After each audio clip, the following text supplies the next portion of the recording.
J'ai 20 ans d'activisme dans le milieu rwandais, dans les questions rwandaises. Et j'ai eu l'occasion, à travers d'un projet de Jambo SPL, de rendre visite aux réfugiés qui sont à l'est du Congo en 2014. Et voilà, c'est le sujet que je vais vous exposer ce soir. Et sinon, je suis aussi président d'un parti politique, FDI, un parti d'opposition justement qui voudrait que ce genre de problématiques de réfugiés, de problématiques de terrorisme d'État et des problématiques d'instabilité dans la région soient réglées par la paix, par le dialogue. Donc voilà.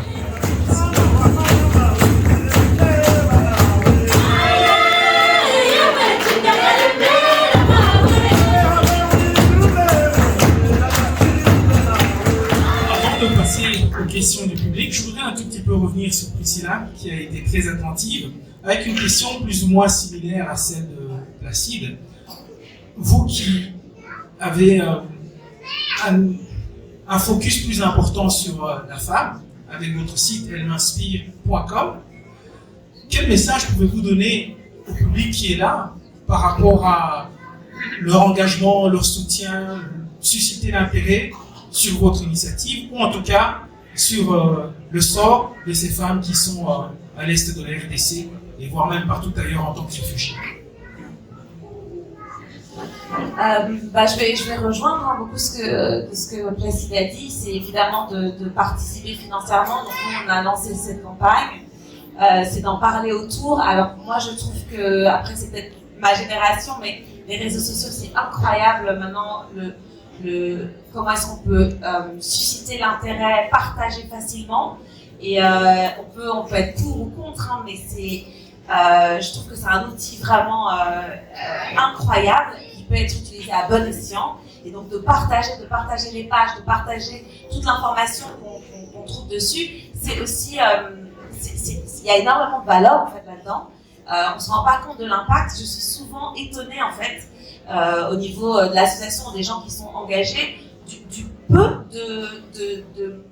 enfin c'est surtout dans le monde francophone, parce que moi je suis aussi anglo-saxonne, et du côté anglophone, on l'utilise énormément, c'est des millions de followers sur des sites d'associations, de fondations, etc. Et du côté francophone, on est à des 1000, des 500, enfin il n'y a rien du tout. Et je trouve que c'est vraiment un outil maintenant qui se perd, et qui est gratuit, et qui est simple. Donc on peut partager, on peut reposter.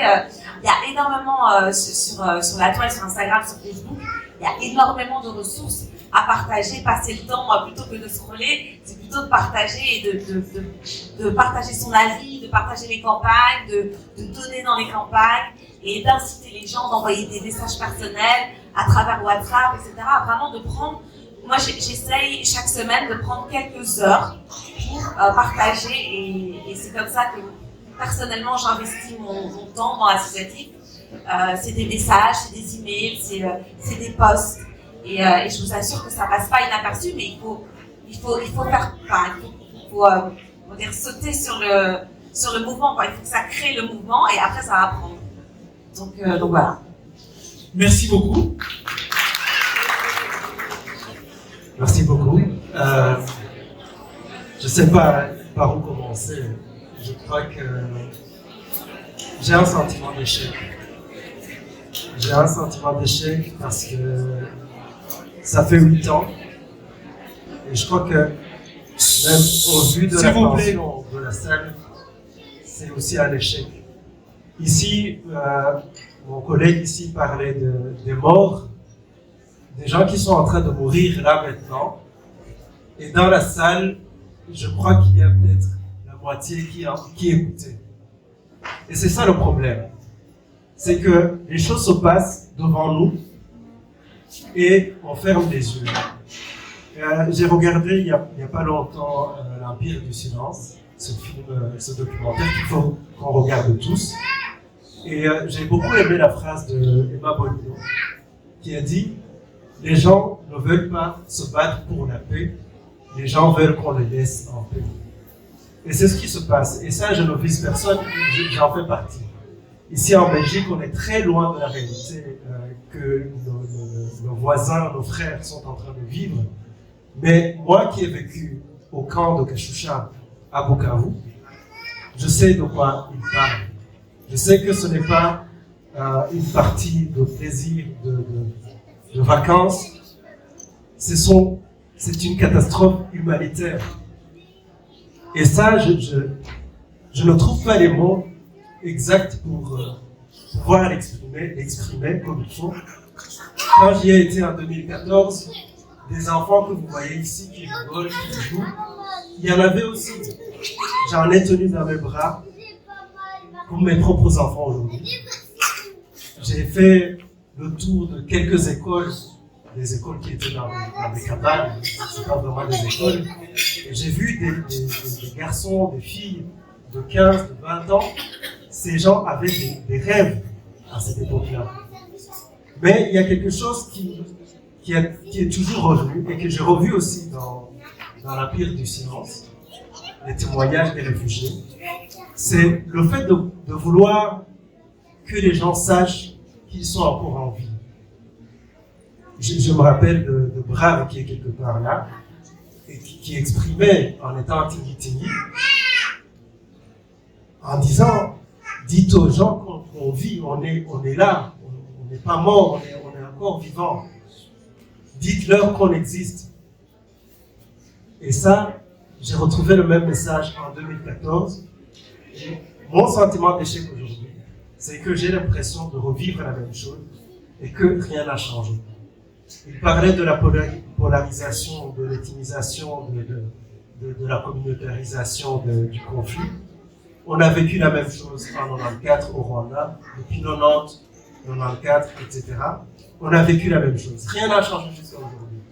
Et c'est vraiment un sentiment d'échec, d'être face à une situation qui nous dépasse tous, qui en réalité ne devrait pas nous dépasser. Mais malheureusement, on voit les problèmes, au lieu de s'y attaquer, on regarde ailleurs. Parce que c'est le plus facile, parce que c'est notre manière aussi de survivre, d'être résilient, d'avoir la résilience, la résistance, de survivre d'une situation qui nous dépasse. Vous savez, quand on parle de mort, je ne sais pas si on peut avoir une idée, on parle de millions de morts. Mais il faut oublier le chiffre et regarder peut-être dans les yeux de son enfant, de son voisin, de son bien-aimé, et de se dire que c'est de cette personne-là qu'on parle. Leur donner vie. Savoir que ce ne sont pas des chiffres, ce sont des humains qui sont dedans. Et ça, c'est ce qu'on n'arrive pas à communiquer. C'est mon sentiment d'échec. J'ai l'impression qu'en 2014, jusqu'à aujourd'hui, je n'ai pas réussi à communiquer suffisamment ce que moi j'ai vu avec mes yeux. Voir un père de famille qui dépend d'un comprimé pour se faire soigner de la malaria, mais qui n'a pas les moyens de s'en acheter. Il a 5 enfants qui dépendent de lui, il ne peut pas aller travailler. Et on le voit mourir jour après jour, parce qu'il lui manque un comprimé de quinini qui coûte moins $1. Un enfant qui va mourir de faim, alors que moins $1 pourrait la nourrir toute une semaine. Et c'est ça la réalité. Et quand on fait face au racisme ici, en Belgique, à un moment tu te demandes, est-ce qu'on ne le mérite pas finalement? Est-ce qu'on prend soin suffisamment de nous-mêmes? Mais là, on va plus loin, on réfléchit et on se rend compte que tout ce qui nous est arrivé, ce sont des pièges dans lesquels nous sommes tombés. Nous sommes victimes, notamment le Congo est victime de sa richesse. Cette richesse qui est convoitée par les multinationales, par les puissances qui ont atteint un niveau de vie qui est au-dessus de leurs propres moyens, donc ils sont obligés de trouver des moyens ailleurs pour survivre. Et ces moyens, on les trouve dans le coltan, à l'est du Congo, dans le diamant. Et pour prendre cette richesse-là, au juste prix que ça coûte, ces puissances, ces multinationales n'ont pas les moyens de les avoir. Donc il faut créer une situation qui leur permette de les avoir. Je n'accuse pas les gouvernements. Généralement, les gouvernements subissent la même chose. C'est plutôt des groupes d'intérêts qui font ce qu'ils font pour avoir du gain. Les gouvernements sont quand même aussi coupables parce que pas plus tard que cette semaine, vous avez tous vu l'Union européenne qui va financer à 20 millions de dollars l'armée rwandaise. C'est un scandale absolu. Une armée qui est en train d'envahir un pays qui est en train d'aider au massacre d'enfants, de vieillards, et qui est financée par l'Union européenne. Et au même moment, l'Union européenne condamne ces attaques, verbalement évidemment. Donc c'est une inconscience, c'est une incohérence organisée internationalement. Mais là où nous pouvons agir individuellement, c'est d'abord se rendre compte que c'est nous qui devons agir. La communauté internationale n'a pas d'esprit, n'a pas d'humanité. La communauté internationale a des intérêts. Ça, il faut qu'on le sache. On a souvent, j'en fais partie, j'ai écrit des lettres, j'ai écrit des communiqués où j'étais scandalisé, j'appelais à l'humanité, etc., à des gouvernements. Et c'est une erreur. Ces gouvernements ont leurs propres intérêts et ils vont les défendre à coup sûr. Et ce ne sont pas nos enfants qui meurent dans les forêts congolaises qui vont arrêter leurs intérêts. Mais par contre, c'est nous tous qui sommes ici. Et quand je dis nous tous, il ne faut pas qu'on le prenne tous ensemble. C'est chacun qui doit se regarder dans le miroir et se demander qu'est-ce que moi je peux faire et prendre la décision d'agir.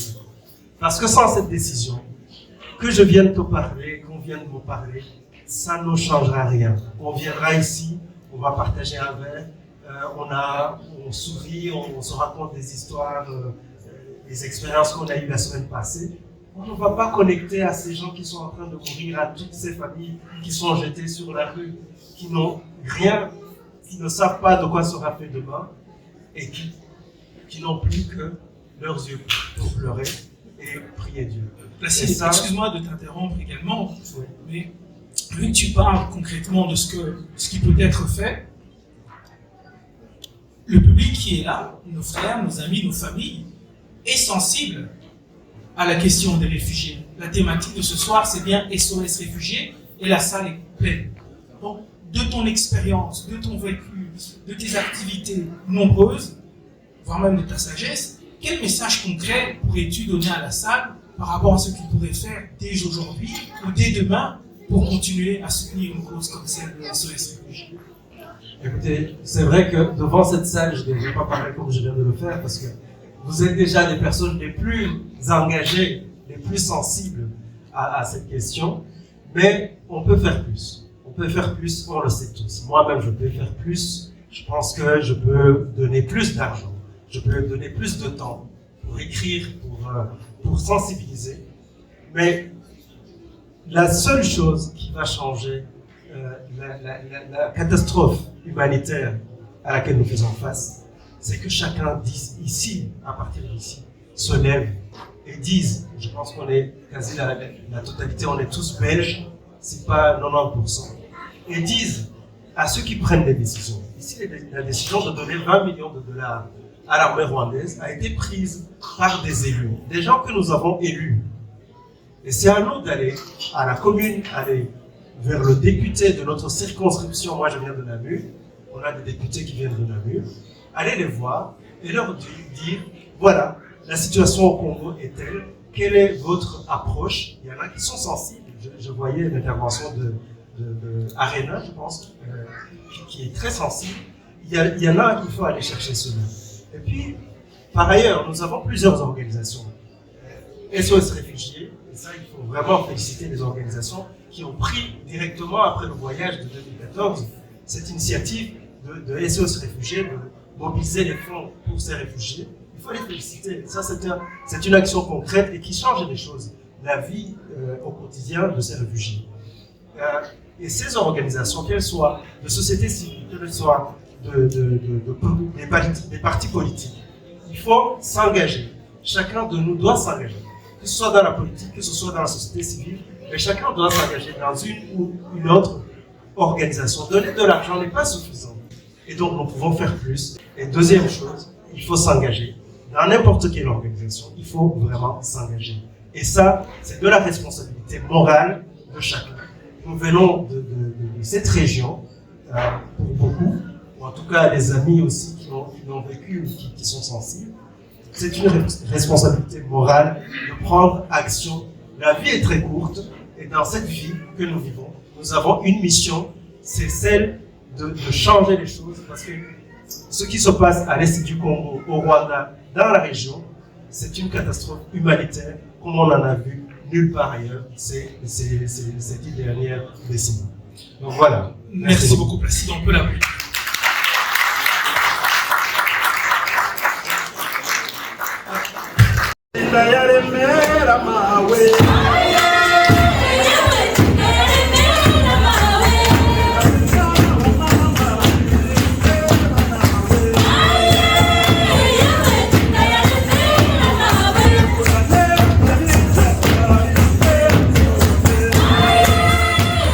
Merci beaucoup.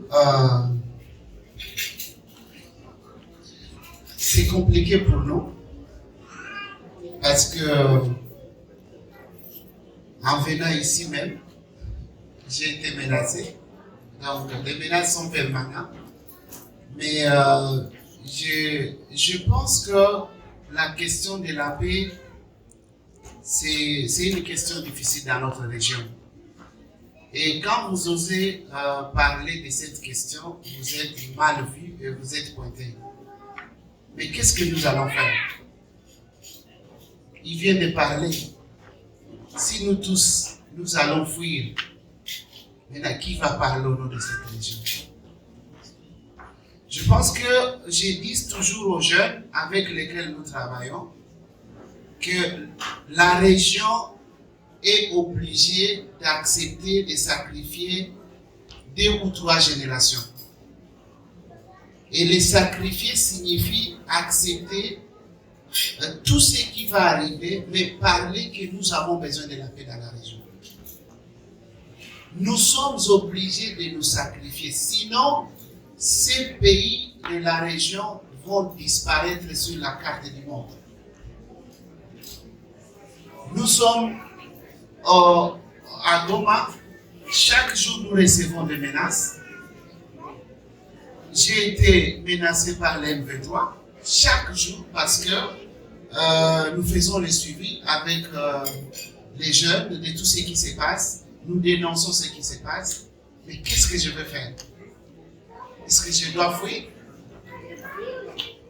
Et à chaque fois qu'il y a des questions, même ici où je pars, si je vous montre mon téléphone, je reçois des messages, des jeunes qui sont sur le terrain, des jeunes qui ont été tués. Parmi les jeunes qui ont été tués, il y a 5 jeunes de mon club à Rutshuru et qui travaillent jour et nuit pour sensibiliser d'autres jeunes à vivre ensemble. Vous imaginez? Alors, ces jeunes sont morts, mais ils sont comme moi. Je ne suis pas spécial comme eux, plus qu'eux, mais ils sont morts. On les a enterrés hier. Alors, qu'est-ce que vous voulez? Est-ce qu'on doit fuir tous? Mais nous allons mourir. Il a dit une chose très importante. Nous n'avons que quelques heures sur la terre. Mais qu'est-ce que nous aurons fait? Et moi, ce que je dis aux jeunes, les meilleurs amis que nous avons sur terre, c'est nos actions que nous menons pour les autres. Nous pouvons avoir des maisons, nous pouvons être en Europe, nous pouvons être bien, mais le jour où nous allons mourir, nous tous nous allons aller dans les démètres. Mais qu'est-ce que les générations diront de nous? Et nous sommes responsables devant ces générations-là. Ils nous demanderont qu'est-ce que vous avez fait pour la région de Grand Lac. On a plus de 6 millions de personnes massacrées à l'est de la RDC. Mais les 6 millions de personnes, nous voulons continuer à augmenter. Nous avons une grande responsabilité. Il y a des menaces. Mukwege, quand vous dites Mukwege, il est menacé, mais il ne quitte pas Bukavu. J'étais avec lui, il est en train de me dire, je me sens très embrouillé même par cette brigade des Nations Unies qu'on me met à côté pour me sécuriser et qui ne fait rien pour la population. Comment on va me sécuriser moi et on laisse 100 personnes être massacrées à la machette comme ça? Si je vous montre les photos de ces jeunes, on les a coupés. On les coupe sérieusement pour se rassurer qu'ils ne vont plus ressusciter. Mais qu'est-ce que moi je représente par rapport à ces jeunes-là? Donc, les menaces, c'est notre quotidien. C'est comme quand on a faim, on mange. C'est aussi, on nous menace, on continue. Quand Dieu va décider que nous allons mourir, nous allons mourir. On ne va pas échapper. Je peux même être ici et je peux mourir. Mais je préfère mourir parce que j'ai parlé à un jeune que ce n'est pas bien de prendre la machette. Il parle des réfugiés, mais allez voir ces réfugiés qui sont dans les parcs de Kaouzi-Biega, des parcs de Virunga. Comment ils souffrent. Ça fait combien d'années? Un jeune qui a maintenant 28 ans dans la forêt. Il vit avec les animaux. Il ne sait pas si le monde existe en dehors de la forêt de Virunga et de Kaouzi-Biega. Alors, à quoi ça sert la vie si les autres sont en train de souffrir comme ça? Bon, je ne sais pas, chacun va concevoir la vie de sa manière, mais nous sommes là. Lorsque vous apprendrez que Pascal a été massacré, priez pour moi, que mon âme repose en paix. Mais nous sommes là, nous allons continuer à parler à notre niveau.